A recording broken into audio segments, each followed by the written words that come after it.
Assalamualaikum warahmatullahi wabarakatuh.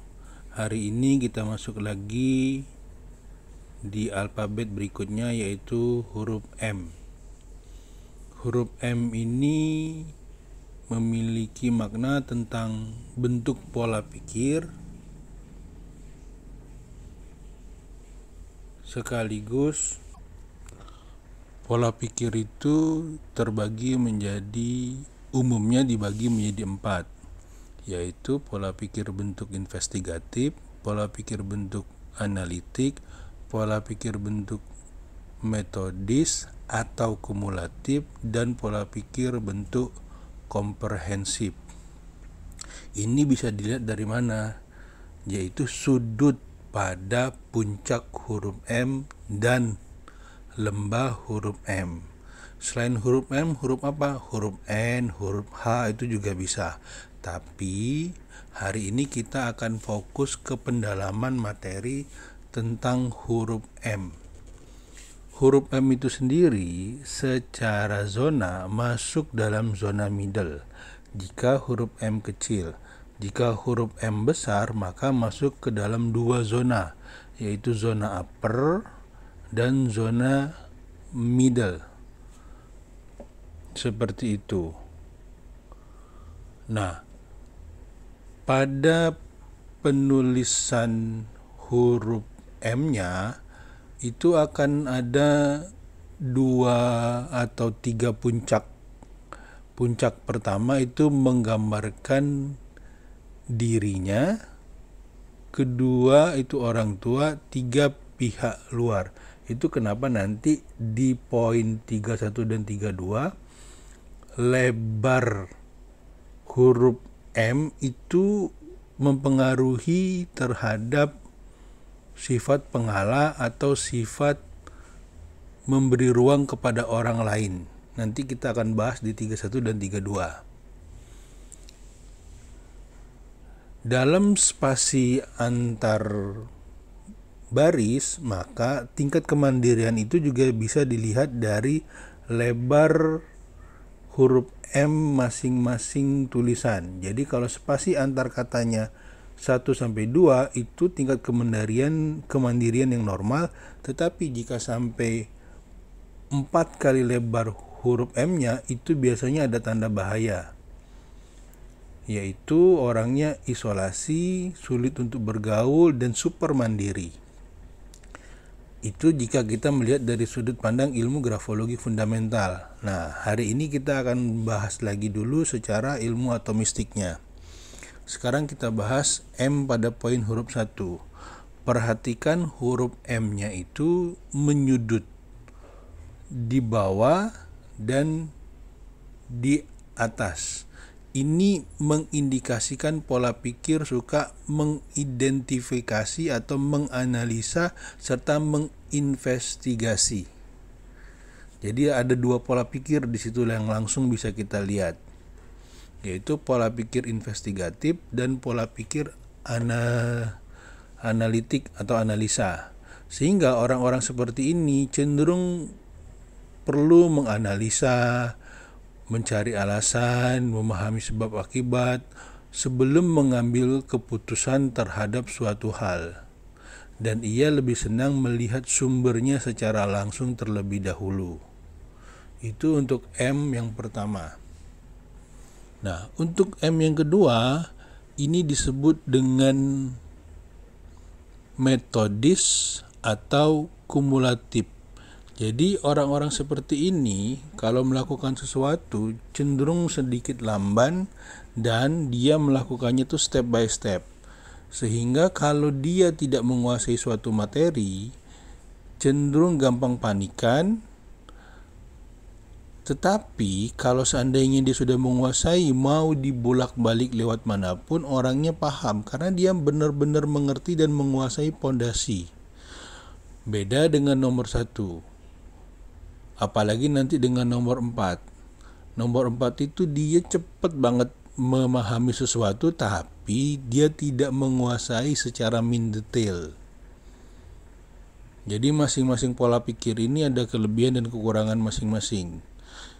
Itu untuk poin nomor 2. Nah, poin nomor 3, huruf M-nya itu yang ini dengan nomor 9 mirip ya, terlepas. Tapi bukan terlepasnya yang di poin 3 yang mau saya bahas. Tapi tarikannya itu harusnya kan hanya 1 kali tarikan. Ini menjadi 3 kali tarikan. Nah, orang-orang yang menulis dengan tiga kali tarikan ini atau lebih dari 1 kali, ini juga orang-orang yang mengerjakan sesuatu itu step by step, slowly but surely, mirip dengan nomor 2. Sehingga kalau dia menarik 3 kali dan bentuk puncaknya juga bundar-bundar, itu berarti dia semakin metodis. Beda seandainya menulisnya itu tajam, kemudian 3 kali tarikan, maka itu sudah kombinasi nanti pola pikirnya. Nah, nomor 4 ini namanya tandanya komprehensif, yaitu seseorang yang menulis dengan tulisan ini, dia dapat menarik kesimpulan atau memahami sesuatu dengan cepat, sehingga dia itu berani untuk mengambil tindakan dengan lebih cepat, walaupun penjelasannya mungkin belum lengkap. Beda dengan poin nomor 2. Poin nomor 2 dia pengen datanya lebih lengkap terlebih dahulu. Poin 1 pengen mencari sumbernya lebih jelas. Nomor 4 dia begitu mendapat data walaupun belum lengkap, dia bisa menyimpulkan, entah nanti kesimpulannya benar atau salah. Seperti itu. Itu poin nomor 4. Nah, poin nomor 5 ini jadi menulisnya itu kayak garis, tidak berbentuk puncak dan lembahnya, sehingga orang-orang ini menulisnya itu sangat cepat. Nah, tetapi memiliki tanda jelek. Kenapa? Karena dia tidak memperhatikan secara detail. Dia hanya mendapatkan atau memberikan gambaran yang besar dari suatu informasi. Tulisan dokter seperti ini, ada yang seperti ini, ada yang enggak. Tapi bukan poin tulisan dokter atau enggak, tulisan siapapun kalau seandainya dia seperti ini, ada kecenderungan seperti itu.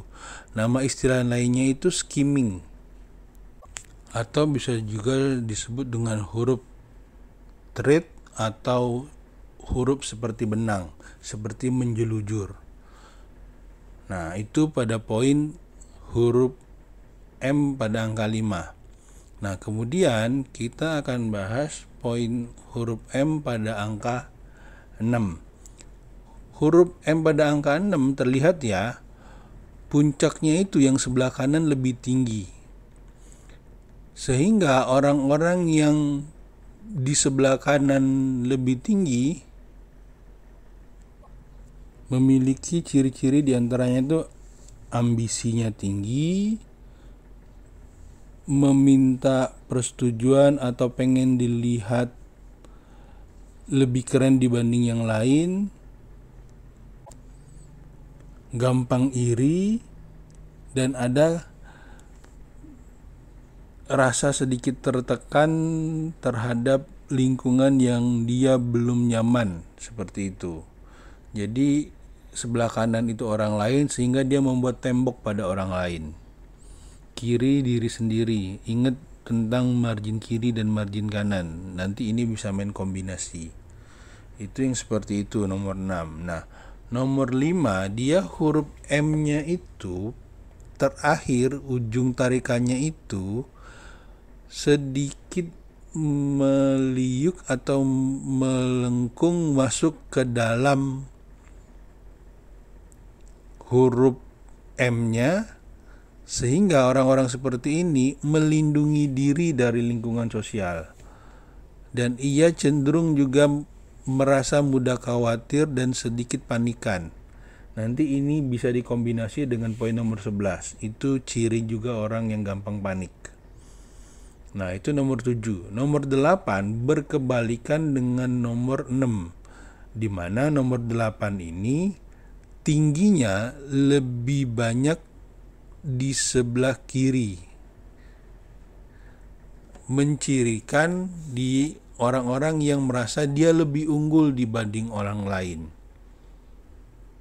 Dan selain dari itu, tanda ini dalam grafologi disebut juga tanda diplomasi atau bahasa Indonesia diplomatis, menunjukkan kemampuan seseorang yang mampu menyampaikan informasi secara luas dan hingga tidak menyakiti orang tersebut, sehingga kalau dia dalam berkata-kata ataupun dalam menyampaikan pendapat cenderung hati-hati, luas, dan apa adanya. Seperti itu. Itu poin nomor 8. Nah, poin nomor 9 ini terlihat dari dengan nomor 3 ya. Kalau nomor 3 itu 3 tarikan, kalau ini poinnya adalah dilepasnya.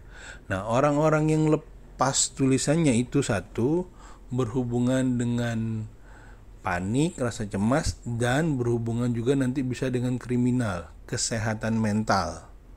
Seperti itu. Nah, karena middle ini bagian hati kalau di tubuh manusia, sehingga lebih ke hati harian, perasaan harian, sehingga rasa cemas, khawatir, kurang nyaman itu juga bisa terlihat dari huruf lepasnya.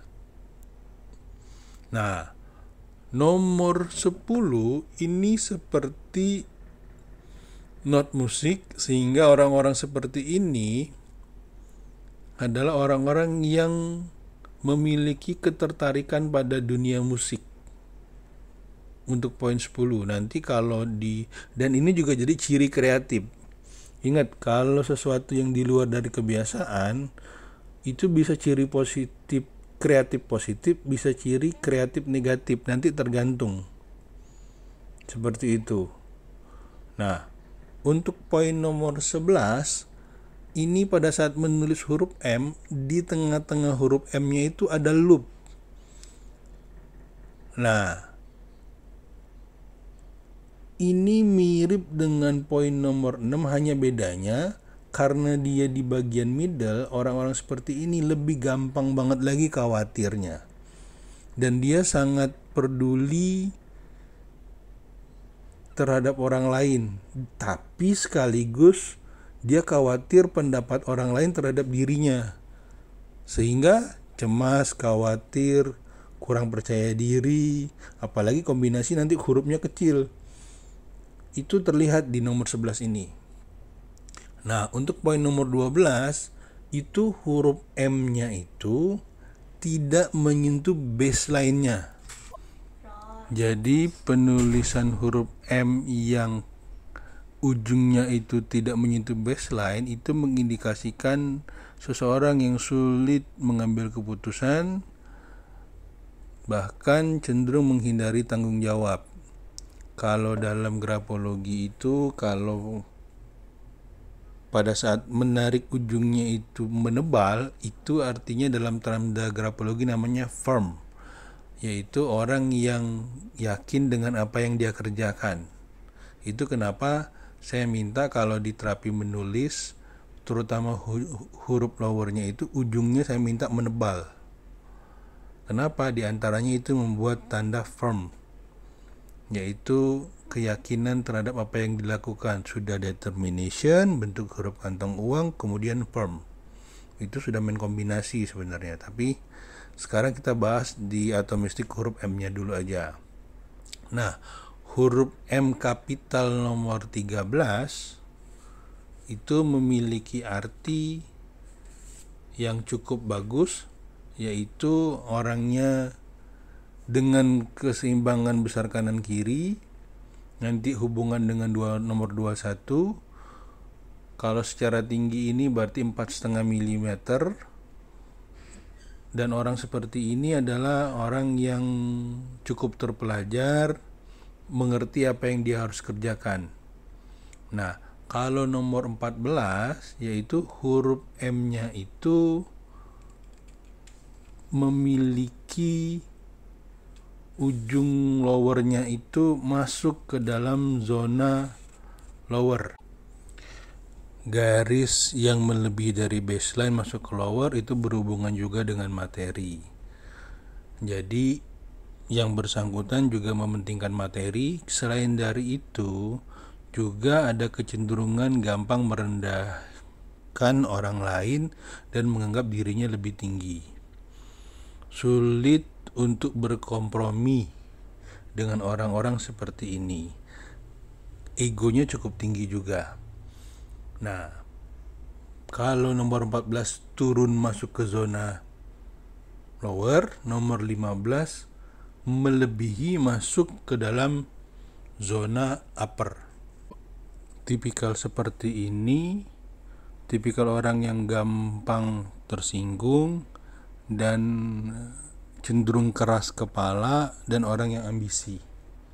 Ditambah lagi jika pada saat menarik huruf ujung M-nya itu membentuk sudut seperti itu. Nanti kalau ini dikombinasi dengan huruf W atau huruf E juga yang sampai naik ke atas, ini juga berhubungan dengan pengen diakui. Seperti itu. Nah, untuk 16 ini ada lingkaran di bagian depan, itu mencirikan orang-orang yang egosentris dan tamak atau rakus.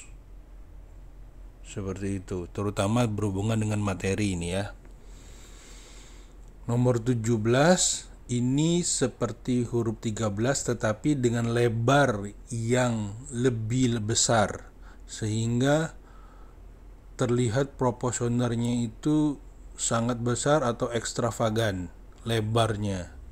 Dan ini orang-orang yang percaya diri, mau membesar-besarkan dalam hal situasi, berbeda dengan 18. 18 itu kecil, sehingga di situ ada rasa keterhambatan dalam mengungkapkan perasaan dan adanya hambatan dalam diri orang tersebut.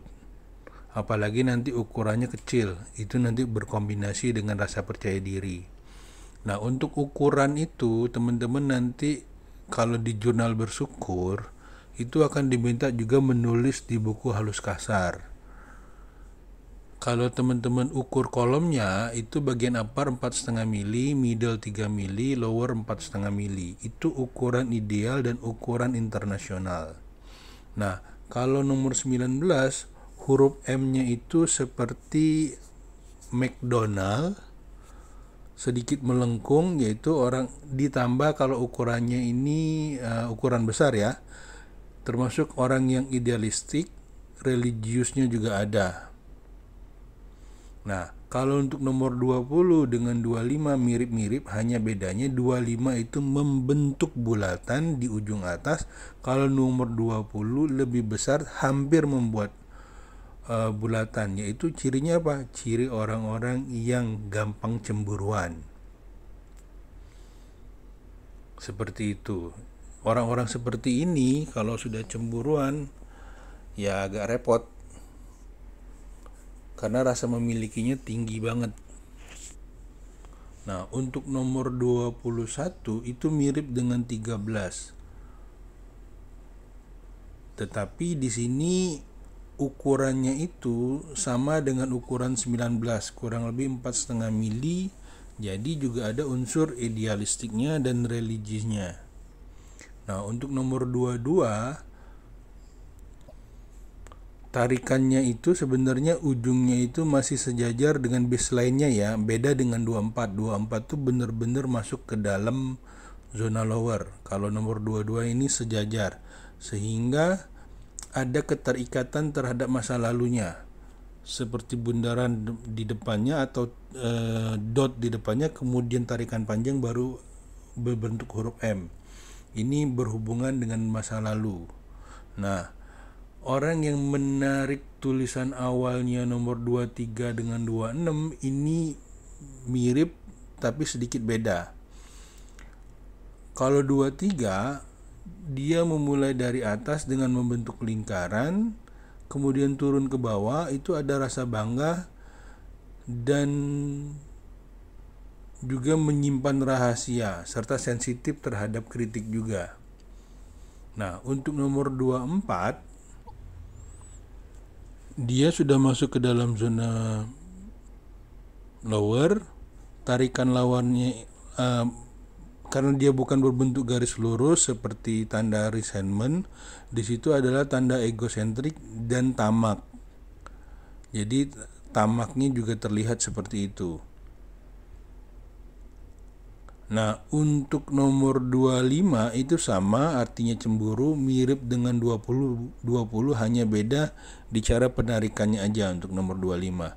Nah, untuk 26 sama, di situ ada rasa bangga, tetapi di sini lebih ke egonya saya. Egosentrisnya terlihat karena apa?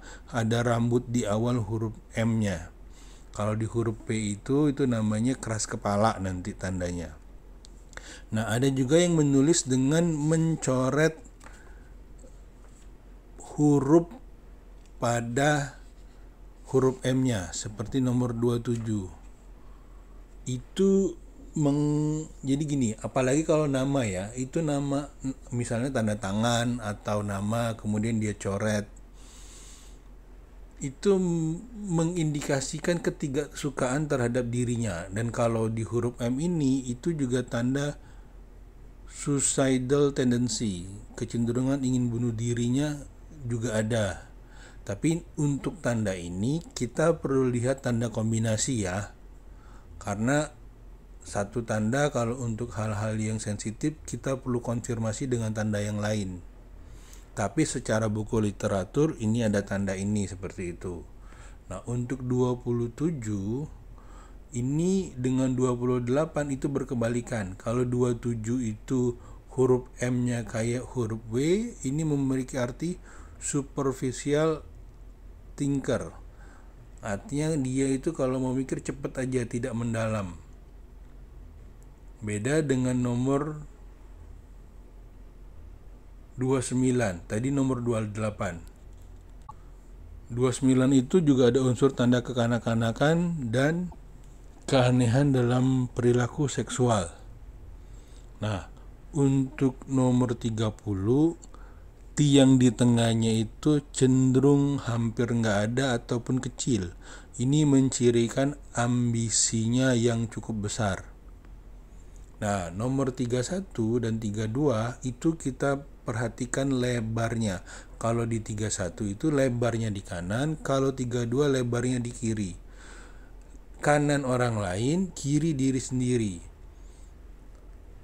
Sehingga kalau kanannya lebar berarti dia pengalah terhadap orang lain. Bahkan cenderung lebih sabar terhadap orang lain. Kalau dia sebelah kiri, dia lebih ke dirinya, dia lebih ego dan dia ingin dianggap lebih penting. Nah, yang ideal itu yang mana? Yang seimbang lebar antara kiri dan kanannya. Nah, tetapi yang sering saya jumpai di terapi menulis itu adalah huruf M yang lepas dan huruf M yang ada loop, serta M yang masuk ke dalam baseline. Kalau 8 dan 6 ada, tapi belum terlalu concern di saya. Yang paling sering itu yaitu 9, 11, 1, 2, 4 kadang-kadang, 21, 13. Nah, dari semua ini manakah tanda yang jelek? Yaitu tanda 9, 11, 12, 14, 15, 16, 18, 20, 22, 23, 24, 25, 26, 27, 28, 29, 30. Yang paling bagus 1, 2, 4 boleh, 21, 13. Nah, itu huruf M yang bisa teman-teman pakai dalam melakukan terapi menulis, sehingga nanti teman-teman bisa melihat dari sisi yang berbeda selama ini. Nah, ini tentang huruf M ya. Nanti kita bahas juga huruf N. Oke, di pendalaman ini kita akan buat gambarnya lebih jelas dibanding YouTube saya 3 tahun yang lalu yang membuat secara lebih global. Untuk ini, untuk membuat kelas terapinya menjadi lebih berbobot, kita bedah lebih dalam lagi bentuk-bentuk huruf M-nya dan filosofi-filosofinya. Oke, sampai ketemu di pertemuan berikutnya ya.